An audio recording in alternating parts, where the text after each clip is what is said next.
అందరికీ నమస్కారం అండి. సినిమా 2 రోజుల్లోనే రిలీజు. చాలా టెన్షన్గా ఉంది, నెర్వస్గా ఉంది. ఇక్కడికి వచ్చిన మంత్రి గారికి, దుర్గేష్ గారికి, ఎంపీ చిన్ని గారికి థ్యాంక్ యూ సార్. మీ సపోర్ట్తో చాలా గ్రాండ్గా జరుగుతుంది function. Thank you sir, thank you so much. నా చేతులు కాళ్ళు వణుకుతున్నాయి, నిజంగా చెప్తున్నా.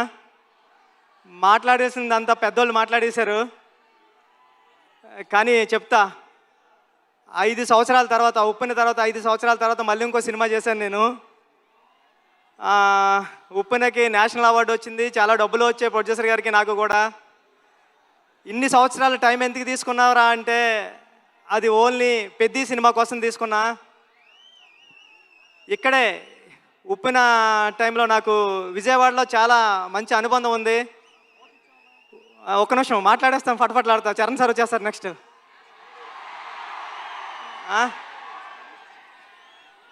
ఉప్పెన నేను ఇక్కడే నాగార్జున యూనివర్సిటీ దగ్గర సైకిల్ తొక్కుంటా రాసుకున్నాను స్టోరీ. నేను ఫాదర్ అవుతున్నానని డాక్టర్ గారు చెప్పింది కూడా విజయవాడలోనే. ఆ దుర్గామాత బ్లెస్సింగ్స్ నాకు ఎప్పుడూ ఉంటాయని కోరుకుంటున్నాను. చరణ్ సార్, నేను ఉప్పెన అయిపోయిన తర్వాత ఎవరితో సినిమా చేయాలని టెన్షన్లో తిరుగుతూ ఉంటే నన్ను మీ దగ్గరికి తీసుకొచ్చారు మా గురువుగారు సుకుమార్ గారు. థ్యాంక్ యూ సుక్కు సార్, నన్ను చరణ్ సార్ దగ్గర కూర్చోబెట్టినందుకు తీసుకెళ్ళి. అంటే నాకు ఉప్పెన మెగాస్టార్ చిరంజీవి గారు ఇస్తే పెద్ది రామ్ చరణ్ గారు ఇచ్చారు. నేను చరణ్ సార్కి స్టోరీ చెప్పాను, దేవుణ్ణి మొక్కుని వెళ్ళాను.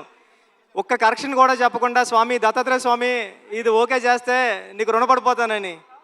చరణ్ సార్ ఒక్క కరెక్షన్ కూడా చెప్పలేదు. పెద్ది అంటే ఒక కమర్షియల్ ఫిల్మ్లా కనిపిస్తుంది మీకు, కానీ ఇది కమర్షియల్ ఫిల్మ్ కాదు. చాలా కమర్షియల్ ఫిల్మ్గా ఉంటూ ఒక ఎమోషనల్ డ్రామా ఇది. ఒక ఆటగాడి జర్నీ. అంటే ఆట అంటే ఇన్నాళ్ళు ఆట అంటే ఆగతాయితనంగా ఉంటుంది, కానీ ఆట ఏం తీసుకొస్తుంది ఒక మనిషికి? తన ఐడెంటిటీ తీసుకొస్తుంది, తన గౌరవం తీసుకొస్తుంది, తన చుట్టూ ఉన్న మనుషుల్ని కూడా మారుస్తుందని చెప్పే కథ పెద్ది. అంటే పెద్ది అంటే అలలా ఎగసపడిన మనిషి కథ కాదు, పడినా లేచిన మనిషి కథ పెద్ది. టెన్షన్గా ఉంది. చరణ్ సార్, అంటే ఈ జర్నీలో మీతో గడిపిన రోజులన్నీ నాకు గుర్తున్నాయి. షూటింగ్ డేస్ నుంచి మీరు ఎక్కడున్నాడు కూడా కనిపిస్తలేదు నాకు. షూటింగ్లో నేను కొత్త, అంటే సెకండ్ ఫిల్మ్కే ఒక స్టార్ హీరో డైరెక్టర్ నమ్మివ్వడం అంటే మామూలు విషయం కాదండి. ఉప్పెన అయిపోయిన తర్వాత, చాలా హిట్ అయిపోయిన తర్వాత చాలామంది అసిస్టెంట్ డైరెక్టర్స్ హైదరాబాద్లో కనిపించినప్పుడు కానీ కాల్ చేసి నాకు మాట్లాడారు, అన్న ఇంటికి వెళ్ళిపోతారనుకుంటే మా అమ్మ మా నాన్న ఇంకొక 2-3 సంవత్సరాలు ట్రై చేయరా, బుచ్చిబాబు లాంటి ఓడే డైరెక్టర్ అయ్యారంటే మీరు అవుతారని. అలాగా అంటే ఒక రెండో సినిమా డైరెక్టర్కి ఒక పెద్ద సినిమా స్టార్ డైరెక్టర్ సినిమా ఇవ్వడం అంటే మామూలు విషయం కాదు సార్.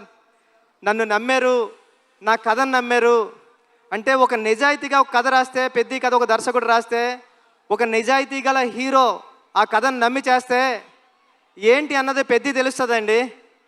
పెద్ద నేను రోజు చూస్తున్నా, ఇప్పటికి నేను 50 టైమ్స్ నుండి 100 టైమ్స్ చూసా. పెద్ద చూసిన ప్రతిసారి సెకండ్ హాఫ్లో లాస్ట్ 40-50 నిమిషాలు నేను ఎమోషనల్ అయిపోతా, నా కళ్ళంటే నీళ్ళు వస్తాయి. సేమ్ టైము నా చుట్టుపక్కల చూసిన వాళ్ళు కూడా అదే చెప్తున్నారు. వాళ్ళు చాలా ఎక్కువ చెప్పారు, నేను చెప్తే బాగోదని చెప్తలేదు. చాలా మంచి సినిమా తీసావురా, చాలా బాగుంటుంది సినిమా, అందరూ చూస్తారు అని చెప్తున్నారండి. ఈ సినిమా June 4th రిలీజ్ అవుతుంది. ఫ్యామిలీస్తో వెళ్ళండి, మీ కిడ్స్ని తీసుకుని వెళ్ళండి. అంటే పెద్ద అంటే ఒక ఆటంకం వస్తే ఆగిపోయే ఒక కుర్రోడి కథ కాదు, ఎన్ని ఆటంకాలు వచ్చినా ముందుకు సాగే కుర్రోడి కథ. నేను 9th క్లాస్లో ఉన్నప్పుడు చదువుకున్నా, పట్టుదల ఉంటే సాధించలేనిది లేదని. 10th క్లాస్ నాన్ డీటెయిల్లో ఉండేది. అలాగ పట్టుదల ఉంటే ఏమి సాధించవచ్చు అంటే చాలా ఇన్స్పిరేషనల్ స్టోరీ పెద్ద జర్నీ.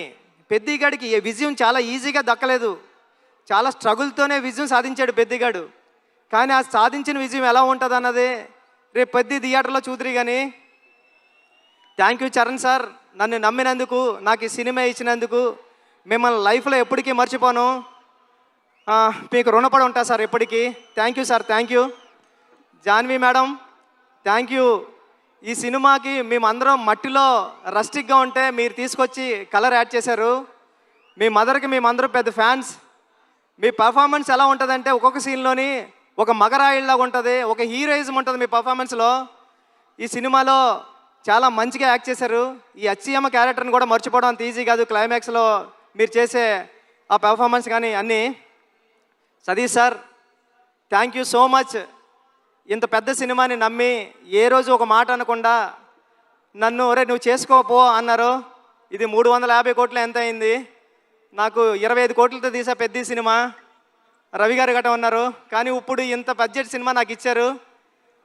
నేను జాగ్రత్తగానే చేశానని నమ్ముతున్నా, ఎందుకంటే మీరు ఎప్పుడు నవ్వుతానే స్మైల్తోనే ఉన్నారు. Thank you sir, thank you so much. Jagapathi Babu garu, అంటే హీరో గారిలో రామ్ చరణ్ గారిని ఎలాగా నమ్ముతారో దీంట్లో అప్పల సూర్య అనే క్యారెక్టర్ ఉంటుంది. అది చాలా చాలా మంచి క్యారెక్టర్ అండి. అప్పల సూరి ఫస్ట్ హాఫ్లో అప్పల సూరిని హీరో గారిని ఎంత బరువైన హృదయంతో మోస్తారో అప్పల సూరి క్యారెక్టర్ని కూడా అంతే బరువైన హృదయంతో మోస్తారు. అప్పల సూరి సీన్స్ వచ్చినప్పుడు మీ కళ్ళంటే నీళ్ళు తిరగకపోతే నా పేరు బుచ్చిబాబు సానాయ్ కాదు. Divyendra garu, love you so much brother. మీ మిర్జాపూర్ సినిమాకి నేను పెద్ద ఫ్యాన్, మీరు రైల్వే మ్యాన్ కానీ అన్నీ. Thank you so much sir.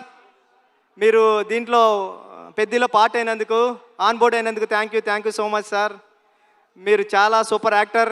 Love you sir. రండి సార్. ఈ విజువల్స్ అందరూ చెప్తున్నారు, చెన్నైలో నేనుండి రెహమాన్ గారి దగ్గర ఉండి చేసినప్పుడు చెప్తున్నారు అందరూ, ర్యాండీ గారు చాలా బాగా తీశారా, పిక్చర్ అదిరిపోయింది అని. Thank you sir. నేను రాసుకున్న 10 అక్షరానికి ప్రాణం పోశారు. చరణ్ సార్ పర్ఫార్మెన్స్ అంతే నెక్స్ట్ లెవెల్లో చూపించారు. మీరు పెట్టే బ్లాగులు ఎంత బాగున్నాయంటే అది రేపు పొద్దున్న సినిమాలో ఆడియన్స్ అందరూ విట్నెస్ చేయాలని కోరుకుంటున్నా సార్. సార్ అవినాష్ కోలా గారు, థ్యాంక్ యూ. చాలా సెట్లు వేశారు, ఒక 20 సెట్లు వేశారు. వేసి చాలా మంచిగా న్యాచురల్గా తీశారు అవినాష్ కోలా గారు. ఏకాంబరం గారికి చాలా న్యాచురల్గా తీసుకొచ్చారు, ఆయనకి thank you. AR Rahman sir, మీ చికిరి రై రై రారా హలో హలో అన్ని పాటలు హిట్. బ్యాక్గ్రౌండ్ స్కోర్ మీరు కొట్టినప్పుడు చాలా స్టైలిష్గా చాలా మాస్గా ఉంది. Love you sir. ఈ సినిమాకి మీరు మ్యూజిక్ డైరెక్టర్గా చేయడం అన్నది నా చిరకాల వాంఛ కోరిక, అది తీర్చారు. Thank you sir. Thank you so much. Charan sir, మళ్ళీ once again love you sir. మీరు లేకపోతే బుచ్చిబాబు లేడంతే. పెద్ద మీరు నాకు ఇచ్చారు. లైఫ్లో ఎప్పటికంటే నేను మాట్లాడలేకపోతున్నాను, నా చేతులు తిమ్మిరెక్కుతున్నాయి సార్. అంటే నర్వస్గా ఉంది. జూన్ 4th ఈ సినిమా వస్తుంది. మీ ఫ్యామిలీతో వెళ్ళండి, మీ కిడ్స్ని తీసుకెళ్ళండి, చాలా బాగుంటుంది. చాలా ఎమోషనల్ అవుతారు, చాలా ప్రేమిస్తారు. పెద్దిని ప్రేమిస్తారు, పెద్దిని లవ్ చేస్తారు, పెద్దితో ఆడతారు, పెద్దితో పాడతారు. పెద్ది మీ ఇంటికి వస్తాడు, ఒరే భలే చేశాడు రా చరణ్ గారు అని చెప్పుకుంటారు. ఒక సెకండ్ హాఫ్లో 4-5 సీన్లు ఉంటాయండి. చరణ్ సార్ పర్ఫార్మెన్స్ ఎలా ఉంటుందంటే మీ కళ్ళంటే నీళ్ళు రాకుండా ఉండవు. Charan sir thank you sir. June 4th థియేటర్స్లో కలుద్దాం, ఎమోషన్ అవుదాం. Thank you sir. Thank you so much. Thank you sir. Thank you. Buchibabu గారు, వెళ్లే ముందు I know you are very emotional already. అయితే వెళ్లే ముందు ఒక క్వశ్చన్.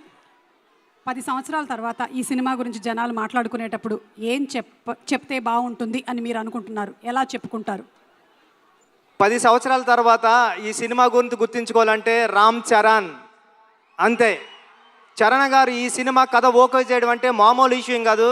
రేపు పొద్దున్న మీరు స్క్రీన్ మీద చూద్దరు కానీ ఇలాంటి కథ ఒక స్టార్ హీరో ఓకే చేస్తాడా అని. స్టార్ హీరో ఎందుకు ఓకే చేశారు? ఒక కథను నమ్మితే ఆయన కూడా ఒక కథ నమ్మి మీ అందరికీ ఒక మంచి కథ, మన రూటెడ్ కథ, మన విజయనగరంలో జరిగిన ఒక కుర్రోడి కథ చూపించడానికి వస్తున్నామండి. Thank you sir. Thank you madam. Thank you Suma garu. Thank you so much. మీరు చాలా బ్యూటిఫుల్గా ఉన్నారు. Thank you.